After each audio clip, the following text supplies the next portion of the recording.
And welcome back to my channel. I am Hardik Chikara and today we are going to start our first chapter of DP Democratic Politics book का नाम है What is democracy and why is democracy. So बहुत easy chapter है, मजेदार chapter है, चाहे हो ना chapter को कहना पड़ता है ऐसे.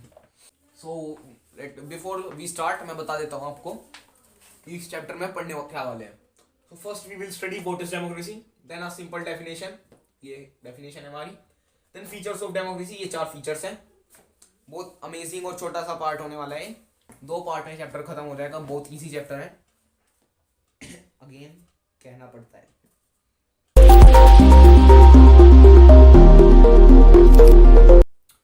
सो पहले हम ऐसे वो करते हैं, मैं आपको एक सिचुएशन दे देता हूँ. सोचो कि आपकी कंट्री में आपको टीवी चला रहे हो, आपने न्यूज़ चैनल खोला, आपको पता चलता है कि अब जो हमारी कंट्री है वो किसी पॉलिटिकल पार्टी द्वारा रूल नहीं हो रही है. तो हमारी कंट्री मिलिट्री से रूल हो रही है, मिलिट्री रूल है हमारी कंट्री में. तो आपको कैसा लगेगा? एकदम से अजीब सी फीलिंग आएगी ना, ये क्या हो गया एकदम से रात रात में, कब हुआ कब ये. सो ऐसे ही एक कंट्री है म्यांमार, वहाँ पे मिलिट्री रूल है और ये है अनडेमोक्रेटिक है. क्यों अनडेमोक्रेटिक है? क्योंकि वहाँ पे जो लोग हैं जो रूल कर रहे हैं वो पीपल के द्वारा चूज ही नहीं किया गया है. पीपल ने उन्हें चूज किया ही नहीं है. पीपल के वो चाहे पीपल को पसंद हो या ना हो, वो वही रूल कर रहे हैं लोग जिन्हें रूल नहीं करना चाहिए कंट्री में. जो लोगों को पसंद नहीं है, जो लोगों के विचार के जो लोगों के खिलाफ है, वो रूल कर रहा है. तो हो जाएगा ना हमारी कंट्री अनडेमोक्रेटिक. हमने जिस आदमी को चूज भी नहीं किया और वो हमें रूल कर रहा है, तो ये अनडेमोक्रेटिक नहीं है तो और क्या है. अब हाँ, आप कहोगे कि जैसे कि हमने तो पार्टी ए को वोट दिया है और पर जीत गई पार्टी बी, तो हमारे द्वारा तो वो चूज नहीं था, तो मेजोरिटी ऑफ पीपल के द्वारा तो वो चूज था ना. तो majority of people love the party B, that's why. So ये था हमारा व्हाट इज डेमोक्रेसी. आगे आती है हमारी सिंपल सी definition. Democracy is a form of government in which the ruler is elected by the people. अब क्या होता है डेमोक्रेसी, क्या होती है डेमोक्रेसी में बताते हैं. डेमोक्रेसी वो जगह होती है जहाँ पे रूलर पीपल से इलेक्टेड होता है. अब हर 5 साल बाद इलेक्शन होते हैं, है ना. और आप नहीं वोट दे सकते उसमें, आपके पेरेंट्स वोट देते होंगे, देते हैं ना पक्का, ओके. और सो हम हर 5 साल बाद इलेक्शंस होते हैं. कभी कोई पार्टी जीत रही है, कभी कोई पार्टी जीत रही है. जो पार्टी मतलब अच्छा काम करेगी, जिस पार्टी के व्यूज लोगों को अच्छे लगेंगे, वही पार्टी लोग जिताएंगे. तो इसमें क्या हो गया, अब जो लोग हैं they are free to choose their own ruler. ठीक है, दे इलेक्ट देयर रूलर. ठीक है, ऐसा तो नहीं है कि कोई आके कह रहा है कि नहीं मैं रूलर हूं और मैं रूल करूंगा कंट्री को. नहीं ना, ऐसा नहीं है कि कंट्री का कोई किंग है और वो कह रहा है कि अब राजा का बेटा राजा बनेगा. तो ऐसा नहीं है, राजा का बेटा राजा नहीं बनेगा, राजा वही बनेगा जो हकदार होगा. ठीक है. सो छोटी सी सिंपल सी डेफिनेशन है डेमोक्रेसी की, ज्यादा बड़ी नहीं है. आप ये तो ये लिख लो या फिर आप थोड़ा इसे इलेबोरेट करके लिख सकते हो. Democracy is a form of government in which the ruler are elected by the people and make laws for them. Democracy is known as the government of the people by the people for the people. Elaborate करने के लिए तो इसे democracy के ऊपर यार ऐसे तक लिख देते हैं लोग, तो इसमें कुछ ज्यादा वो नहीं है. जैसे कि कंट्रीज है नेपाल और ये सऊदी अरेबिया, यहाँ पे डेमोक्रेसी नहीं है. क्यों नहीं है? क्योंकि यहाँ पे किंगशिप है, किंग रूल करता है. नॉर्थ कोरिया को देख लो, वहां पे क्या है, किंग जोन रूल कर रहा है, किंग जोन उन जो भी है. This was the definition. अब आगे आता है हमारे features of democracy. Features of democracy क्या है कि पहला फीचर है हमारा मेजर डिसीजंस इलेक्टेड लीडर. हाँ, तो इलेक्टेड लीडर क्या करेगा, जो मेजर रोल्स होंगे, जो मेजर आइडियाज होंगे, डिसीजंस होंगे, वो वही लेगा. अब let me give you example of Pakistan. तो पाकिस्तान में क्या होता है, इन 1999 जो कंट्री है हमारी पाकिस्तान, हमारी नहीं है यार, पागल, सॉरी.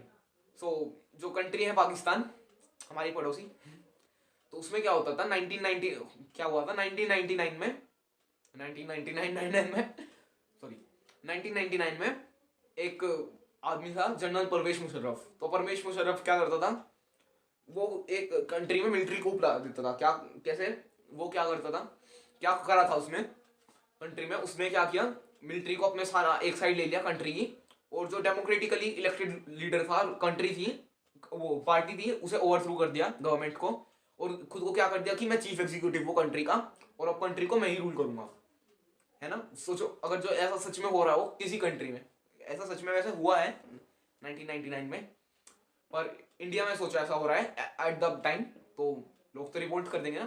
पर रिपोर्ट भी किसके खिलाफ करें? आर्मी के खिलाफ यार, वो तो मार देंगे। इनके पास इतने हाईटेक वो है, हमारे पास क्या है, ज्यादा ज्यादा कश्मीर में 2-3 पत्थर पड़े, पर तब भी कितने भी पत्थर ले लो, आर्मी को तो नहीं हरा पाओगे ना। क्या पता आप कर रहे हो कि पत्थर उठा लिए कि आज तो आर्मी को हरा देंगे, पत्थरबाजी कर रहे हो, पता चल रहा है ऊपर से आ रहे हैं ये रॉकेट, तो वहां पता चल रहा है कंट्री कंट्री खत्म। सो ऐसा नहीं है, जो भी रूल करेगा ऑब्वियसली वो बहुत पावरफुल होगा। डेमोक्रेटिकली इलेक्टेड गवर्नमेंट को हटाने के लिए तो भाई सच में बहुत पावर चाहिए। सो ये क्या करता है, परवेज मुशर्रफ 1999 में जो डेमोक्रेटिकली इलेक्टेड गवर्नमेंट है उसे हटा देता है। उसके बाद क्या करता है, खुद को चीफ एग्जीक्यूटिव डिक्लेयर कर देता है कंट्री का कि हाँ जी मैं ही हूँ होल सोल, और सारा काम मैं ही संभालूंगा।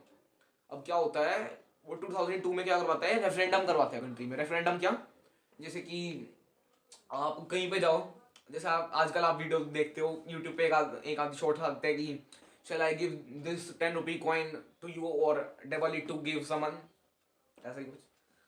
सो ऐसा ही होता है रेफरेंडम, कि आपको जनरल परवेज मुशर्रफ सही लग रहे हैं या फिर आप इन्हें चेंज कराना चाहते हैं। अब रेफरेंडम कौन करा रहा है? परवेज मुशर्रफ। कौन है वो? चीफ एग्जीक्यूटिव कंट्री का। क्या करा उसने? मिलिट्री को, वो लोगों को प्रेशराइज करके खुद को ही अपनी 5 मिनट की मोहलत दे रहा है, 5 मिनट की कह रहा हूँ, 5 ईयर की, और अपना टाइम बढ़ा रहा है, और खुद को क्या कर लेता है, अपना डेजिग्नेशन चेंज कर लेता है, खुद को प्रेसिडेंट बना लेता है कंट्री का।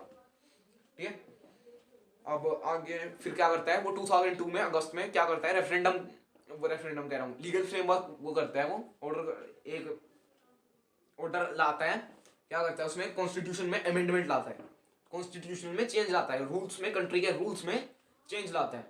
क्या रूल लाता है कि जो पॉलिटिकल वो प्रोविंशियल और ये होगी हमारी स्टेट और प्रोविंशियल, नेशनल और प्रोविंशियल सॉरी, इन असेंबलीज को जो डिसेबल कर सकता है प्रेसिडेंट, हमारा नहीं, उनका, हमारा नहीं, सारे जहां से अच्छा हिंदुस्तान हमारा।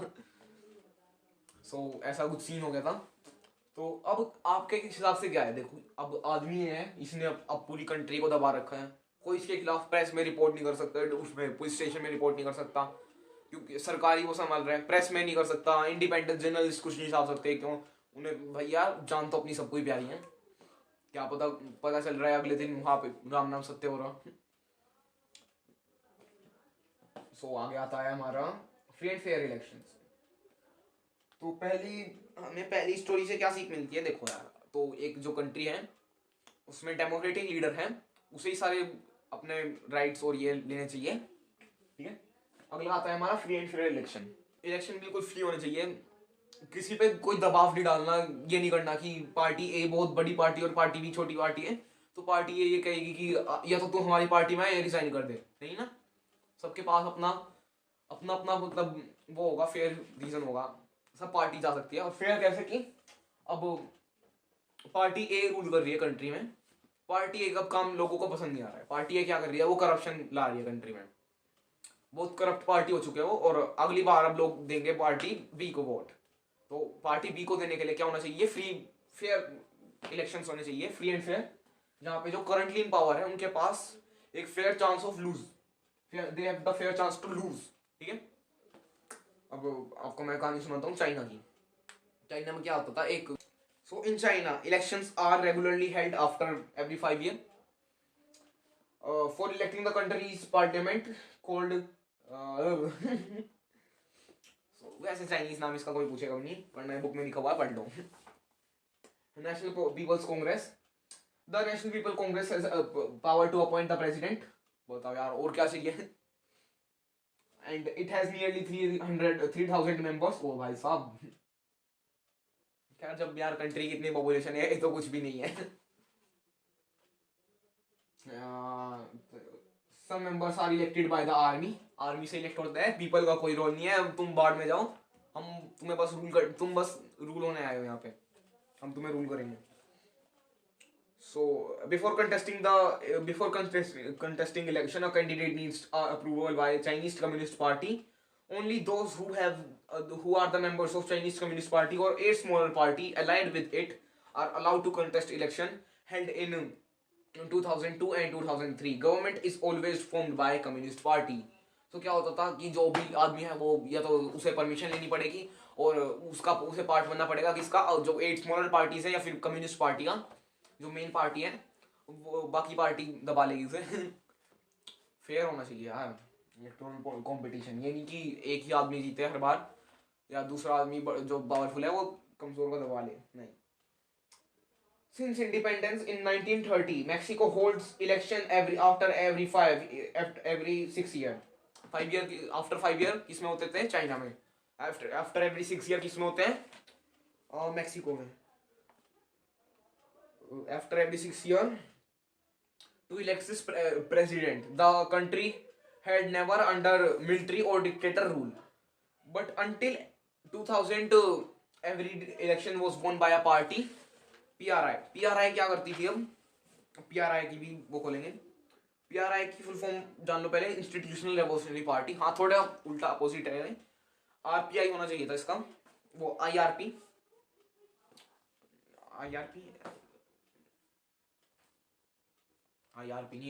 नहीं, RIP थोड़ी हो जाएगा ये। ओ IRP।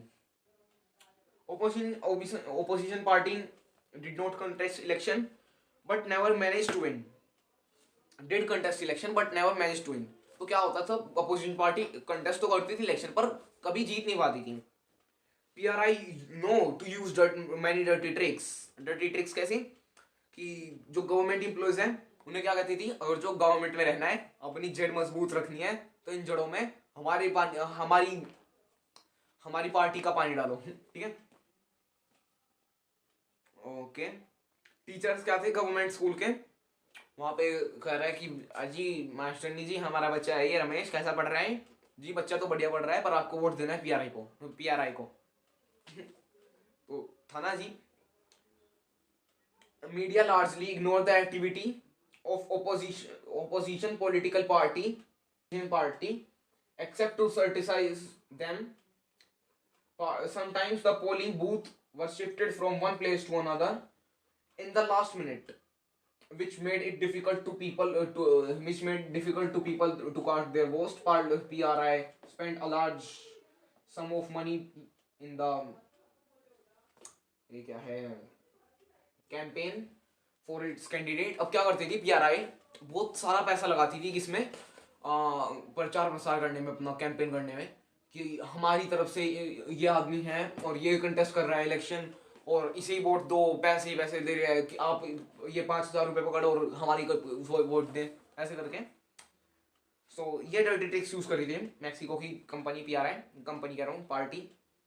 सो इससे हमें क्या सीख मिलती है? Democracy must be based on a free and fair election, electoral competition where the currently in power have the fair chance of losing. अब आगे क्या आता है? one person one vote and one value। क्या होता है इसका मतलब? क्या है पहले इसका मतलब समझो। one person one vote and one value। अब क्या है? अगर जो कंट्री में एक आदमी रह रहा है तो उसे क्या मिलना चाहिए? एक वोट मिलना चाहिए और उसके हर एक वोट की एक वैल्यू होनी चाहिए। अब फॉर एग्जाम्पल आपकी क्लास में एक टीचर आता है और कहता है कि बेटा ये सारे टीचर्स के नाम है और जिस बच्चे को जो टीचर अच्छा लगता है, जो चाहता है कि अगले साल ये टीचर हमारा ये क्लास टीचर बने, वो आके उस टीचर के आगे आके अपना मार्क लगा दे, ओके, अपना साइन कर दे, जिससे पता चल सके कि ये टीचर इस क्लास को पसंद है, ओके। तो कोई बच्चा कह रहा है कि हम तो इंग्लिश वाली मैम को बनाएंगे, कोई कह रहा है कि हम तो अपने केमिस्ट्री वाले सर को बनाएंगे, कोई कह रहा है कि नहीं यार मैथ्स वाले सर बहुत अच्छा पढ़ाते हैं, हम तो उन्हें अपना क्लास टीचर बनाएंगे अगले साल। पर ये तो नहीं है ना, अब कोई पूछना आया तो सब बच्चों के साइन होंगे ना। ये तो नहीं है कि कोई ये कह देंगे कि नहीं तू गंदा बच्चा है, तू लास्ट बेंच पे बैठा था, तुझे नहीं हम वो करने देंगे। सो अगर जो एक कंट्री में एक पर्सन रह रहा है तो उसके पास वोट होनी चाहिए, वोट की सुविधा होनी चाहिए और एक वोट की एक वैल्यू होनी चाहिए, एक स्पेसिफिक वैल्यू होनी चाहिए। सो सऊदी अरेबिया में क्या होता था 2015 से पहले वुमेन्स को राइट नहीं दिया गया था वोट का, ठीक है। और एस्टोनिया में क्या होता था, उन्होंने अपना कॉन्स्टिट्यूशन ही कुछ ऐसी तरीके से डिजाइन कर रखा था कि जो रशियन माइनॉरिटी थी वो क्या करती थी, they find it difficult to cast their vote. और ऐसे ही क्या होता था, इंडिजिनस फीजी करते थे। फीजी में क्या था, जो इंडियन फीजीन थे, अब फीजी की भी कहानी बताऊंगा, रुको मैं आपको, पहले ये सुन लो। सो इंडियन फीजियन जो थे उन्हें मुश्किल होती थी वोट वो करने में अपना कास्ट, और ये जो इंडिजिनस फीजी थे वो आराम से वोट कास्ट कर लेते थे। अब इंडियन और इंडिजिनस में भी फर्क है। इंडिजिनस मतलब कि एक कंट्री का, जैसे कि indigenous breed of cow India की, और यही चैप्टर अगर जो कोई और कंट्री में पढ़ाया जा रहा है, तो जैसे फॉर एग्जांपल यूएस में पढ़ाया जा रहा है इंडिजिनस वैरायटी ऑफ प्लांट्स, तो अमेरिका के इंडिजिनस यानी कि अमेरिका के नेटिव जो अमेरिका के अंदर है, एक्सपोर्ट एक्सोटिक नहीं है। तो एक्सोटिक वहां पे कौन है, इंडियंस है। जो फोर फादर्स जो इंडियन के आए थे फीजी में, अब क्या हुआ था, ब्रिटेन ने अपने जो इंडिया से लोग थे वो फीजी भेजे थे। अब आप इस बात को सुन के प्राउड फील करोगे कि फीजी सेकंड ऐसी कंट्री है जिसकी मातृभाषा हिंदी है। सो जो इंडियन फीजियन थे वो माइनॉरिटी में है, और उन्हें वो नहीं मानते लोग, ज़्यादा अच्छा नहीं मानते। और जो इंडिजिनस फीजी है यानी कि कंट्री के जो पहले से कंट्री में रह रहे हैं, वो उन्हें वोट की वैल्यू दी थी, और जो इंडियन फीजीज थे नहीं, उन्हें नहीं थी। अब आ गया है rule of law and respect of right. So पहले समझना होगा मैं रूल ऑफ लॉ क्या होता है। रूल ऑफ लॉ क्या होता है, रूल ऑफ लॉ मतलब जैसे सलमान भाई है यार सॉरी, सो जैसे कि एक आदमी है उसने मर्डर कर दिया जानवर का, और अब जेल में वो जाएगा। ये नहीं है कि वो फेमस है, सेलिब्रिटी है, कंट्री में फेमस है, जाना माना आदमी है, तो नहीं, तो उसे जेल नहीं भेजेंगे। तो सब यार लॉ के आगे इक्वल है, ये होता है rule of law. Rule by law क्या होता है, वो हमारे जिम्बाब्वे के प्रेसिडेंट, जिसका हमें इसमें उल्लेख दिया गया है हमारी पुस्तिका में, वो थे, वो क्या करते थे, अपनी मर्जी से लॉज में अमेंडमेंट करते थे, चेंजेस करते थे। And respect of rights, rights की रिस्पेक्ट होनी चाहिए, सबको राइट मिलने चाहिए, और जिनको जो राइट मिला है उनकी रिस्पेक्ट होनी चाहिए। वो राइट्स जो फंडामेंटल राइट्स हैं उन्हें एक्सेप्ट होना चाहिए यार बाय गवर्नमेंट। सो यही Zimbabwe attained independence from white minority rule in 1980. Since then, the country had ruled by ZANU-PF, ये वो नाम है पार्टी का। The party led the freedom struggle. अब पार्टी ने freedom struggle led किया तो पक्का पार्टी स्ट्रॉन्ग होगी, पार्टी लोगों की प्यारी होगी। इस पार्टी ने हमें जितवाया, हमें इंडिपेंडेंट बनाया। इट लीडर रॉबर्ट मैकाबे था। उसने क्या किया, उसने जो कंट्री थी उसे फ्रीडम वो करवाई। Rule the country since independence, जब से इंडिपेंडेंट हुई थी कंट्री तब से कौन कर रहा था rule, Robert Mugabe. Elections were held regularly and won by ZANU-PF। अब इलेक्शन हो तो रहे थे पर क्या हो रहे थे, हर बार ZANU-PF जीत रही थी। President Mugabe was popular but also use unfair practices in election. क्या करता था, अनफेयर प्रैक्टिसेस करता था। Over the years his government changed, अब कई सारे साल तक his government changed the constitution several times to increase the power of president and make him less accountable. accountable क्या होता है, अब फॉर एग्जांपल आपकी क्लास में, आपकी क्लास का जो क्लास टीचर है वो लेस अकाउंटेबल है। अब फॉर एग्जांपल सर का भी नाम रख लेते हैं कुछ, राहुल सर ने एक राघव नाम के बच्चे को बजा दिया, ठीक है, बढ़िया तरीके से बजा दिया, और अब सारे बच्चे उस पर ऐसे कैमरा लेके थोड़ी चढ़ेंगे कि सर सर सर बताओ आपने राघव को क्यों मारा, ठीक है। पर अगर जो राघव है और उसने अपने एक दोस्त को मार दिया, नहीं जान से नहीं मारा यार, उसने मतलब ऐसे ही उसे थोड़ा पीट पीट दिया अपने दोस्त को, तो टीचर तो पूछेगा ना उसके कॉलर पकड़ के, हाँ भाई क्यों मारा उसे, है ना।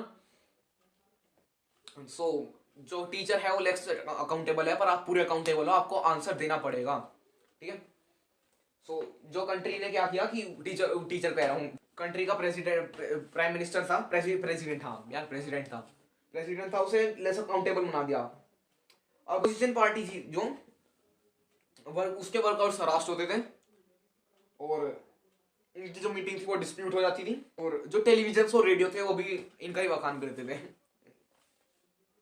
जो प्राइवेट ये थे जर्नलिस्ट, जो मतलब गवर्नमेंट की तरफ से नहीं थे, और अगर जो इनके अगेंस्ट कुछ छाप देते तो वो भी उन्हें भी हरास्ट किया जाता था। उन्होंने इवन मतलब उन्होंने कोर्ट तक के जजमेंट को इग्नोर किया है। सोचो कितनी पावरफुल पार्टी होगी। लेटर इन 2017 ही was forced to out of his office. तो 2017 में भाई देखो मतलब बंदे ने कितना कितना ज्यादा रूल किया कंट्री को। 1980 से कंट्री जो थी वो फ्रीडम से इंडिपेंडेंट मिल गई थी, और 1980 से लेके 2017 तक कितना झेला लोगों ने। मतलब the example of popular approval of ruler is not necessary in a democracy. The popular approval of a ruler is necessary in a democracy, but it is not sufficient. The popular government can be undemocratic. ठीक है। और जो हमने अब ये कहानी पढ़ी Zimbabwe की, इसे पढ़ के अब हमें क्या पता चलता है? इसे पढ़ के हमें पता चलता है कि रूल ऑफ लॉ क्या होता है, रूल और रिस्पेक्ट ऑफ राइट्स क्या होता है। ठीक है। उसने लोगों के राइट्स की रिस्पेक्ट नहीं की, तभी तो 2017 में ऑफिस छोड़ के जाना पड़ा। क्या पता कब तक रूल करता हो, क्या पता वो अभी तक स्टिल रूल करता रहता। अब हमें रूल बाय लॉ में और रूल ऑफ लॉ में फर्क पता चल गया, और रिस्पेक्ट ऑफ राइट्स तो खैर पता ही है। इससे हमें क्या पता चलता है इस कहानी से? Democratic government rule with in the limit set by the constitutional law and citizen right. अब आगे आता है हमारा समरी डेफिनेशन में बस यही है, ruler elected by the people take major decisions. Election offer a choice to free and fair opportunity to the people to change the current rulers. The choice of opportunity is available to the people on the equal basis and by basic rules of constitution and citizen rights. ये वो हमारा पहला part था। अगले part में हम क्या पढ़ने जा रहे हैं? अगले पार्ट में हम पढ़ेंगे, हाँ अभी तक हमने जान लिया है व्हाट इज डेमोक्रेसी। डेमोक्रेसी के बारे में हमें जान लिया है। डेमोक्रेसी क्या होगी? जहाँ पे मेजर डिसीजंस कौन लेगा? Leader. Free and fair elections, free and fair क्या होगा? कंपटीशन क्या किसमें होगा? इलेक्शंस में। एक पीपल होगा तो उसके पास वन वोट होगा, वन वोट की क्या होगी? वैल्यू।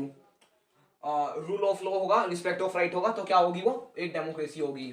डेमोक्रेसी का पता चल गया। Democracy is a form of government in which ruler is elected by the people and जो आप इससे सहमत नहीं हो तो इसे आप आगे इसे थोड़ा और ज्यादा फैला के लिख सकते हो। Democracy is a form of government in which ruler is elected by the people and make law for them. Democracy is the government of the people, by the people, for the people. बहुत ज़्यादा हो सकता है।